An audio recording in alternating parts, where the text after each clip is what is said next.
ನನ್ನ ಹೆಸರಿಗೆ ಕಳಂಕ ತರೋ ಕೆಲಸವನ್ನ ಬಿಜೆಪಿಯವರು ಮಾಡ್ತಾ ಇದ್ದಾರೆ. ಬಿಜೆಪಿಯವರು ಮನೆ ಮುರುಕರು ಹೀಗಂತ ಮುಖ್ಯಮಂತ್ರಿಗಳು ಇವತ್ತು ಪದ ಪ್ರಯೋಗವನ್ನು ಮಾಡಿದ್ದಾರೆ. ಯಾಕೆ ನೋಡಿ.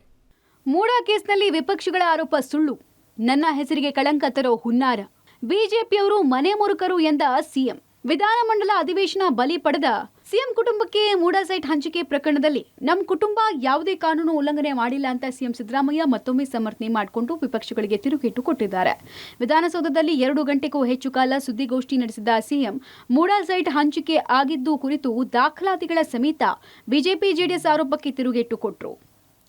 ತಮ್ಮ ಪತ್ನಿಗೆ ಹೇಗೆ ಸೈಟ್ ಹಂಚಿಕೆ ಆಯಿತು, ತಮ್ಮ ಬಾಮೈದ ಮಲ್ಲಿಕಾರ್ಜುನ ಸ್ವಾಮಿಗೆ ಹೇಗೆ ಸೈಟ್ ಸಿಕ್ತು ಎಂಬ ದಾಖಲಾತಿ ಬಿಡುಗಡೆ ಮಾಡಿ ವಿಪಕ್ಷಗಳ ವಿರುದ್ಧ ವಾಗ್ದಾಳಿ ನಡೆಸಿದರು. ಈ ಜಮೀನು ಹರಾಜಿನ ಮೂಲಕ ಬಂದಿರತಕ್ಕಂಥದ್ದು, ಸ್ವಯಾರ್ಜಿತ ಆಸ್ತಿ.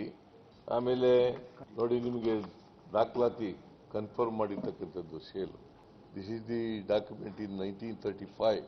ಸೊ ಅದರಿಂದ ಇದು ಸ್ವಯಾರ್ಜಿತ ಆಸ್ತಿ. ಯಾವ ಕಾರಣಕ್ಕೂ ಕೂಡ PTCL ಕಾಯ್ದೆ ಅಟ್ರಾಕ್ಟ್ ಆಗಲ್ಲ.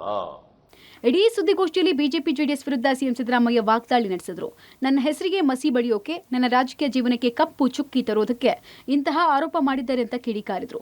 ಬಿಜೆಪಿ ಅವಧಿಯಲ್ಲೇ ಸೈಟ್ ಹಂಚಿಕೆ ಆಗಿದೆ ಅಂತ ದಾಖಲಾತಿಗಳನ್ನು ಬಿಡುಗಡೆ ಮಾಡಿ ವಿಪಕ್ಷಗಳ ಆರೋಪಕ್ಕೆ ತಿರುಗೇಟು ಕೊಟ್ಟರು.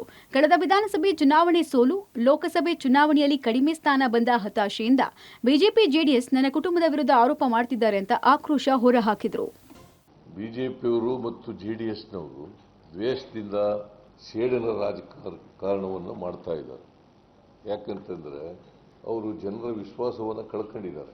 ಕಳೆದ ವಿಧಾನಸಭೆ ಚುನಾವಣೆಯಲ್ಲಿ, ಕಳೆದ ಲೋಕಸಭಾ ಚುನಾವಣೆಯಲ್ಲಿ ಇಬ್ಬರೂ ಸೇರ್ಕೊಂಡ್ರೂ ಕೂಡ, ಅಲಯನ್ಸ್ ಮಾಡ್ಕೊಂಡ್ರು ಕೂಡ ಲೋಕಸಭೆಯಲ್ಲಿ ಹೆಚ್ಚು ಸ್ಥಾನಗಳನ್ನು ಗೆಲ್ಲಲಿಕ್ಕೆ ಸಾಧ್ಯ ಆಗಲಿಲ್ಲ. ಇದರಿಂದ ಹತಾಶರಾಗಿ ಅವರು ಜನರಿಂದ ವಿಶ್ವಾಸವನ್ನು ಕಳ್ಕೊಂಡಿರ್ತಕ್ಕಂಥದ್ದನ್ನು ಮತ್ತೆ ಗಳಿಸಿಕೊಳ್ಳಲಿಕ್ಕೆ ವಾಮಮಾರ್ಗವನ್ನು ಹುಡುಕಿದ್ದಾರೆ.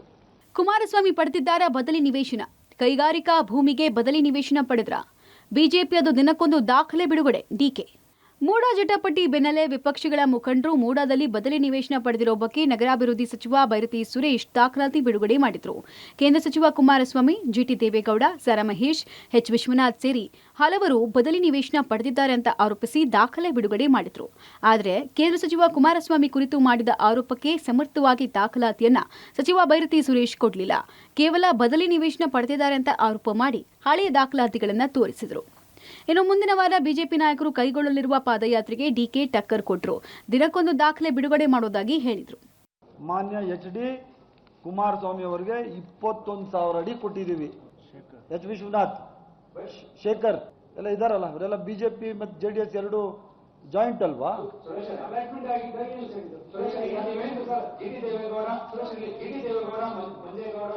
ಬದಲಿ ನಿವೇಶನ. ನಾವು ಯಾವ ಪಾದಯಾತ್ರೆ ಯಾವ್ದಾದ್ರು ವಿಚಾರಕ್ಕೆ, ದೇಶಕ್ಕೆ, ರಾಜ್ಯಕ್ಕೆ, ಸಂವಿಧಾನಕ್ಕೆ ನಮ್ಮ ಆಗಿದ್ರೆ ನಾವು ಹೋರಾಟ ಮಾಡ್ತೀವಿ, ಪಾದಯಾತ್ರೆ ಮಾಡ್ತೀವಿ.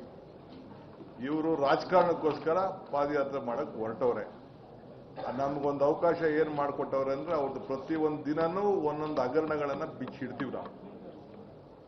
ಏನು ಮುಖ್ಯಮಂತ್ರಿಗಳು ಅಸೆಂಬ್ಲಿಲಿ ಏನು ಪ್ರಸ್ತಾವನೆ ಮಾಡಿದ್ದಾರೆ, ಒಂದೊಂದು ದಿನಕ್ಕೆ ಒಂದೊಂದು ಹಗರಣ ಆ ಹಿನ್ನೆಲೆಯಲ್ಲಿ ಬಿಚ್ಚಿವಿ.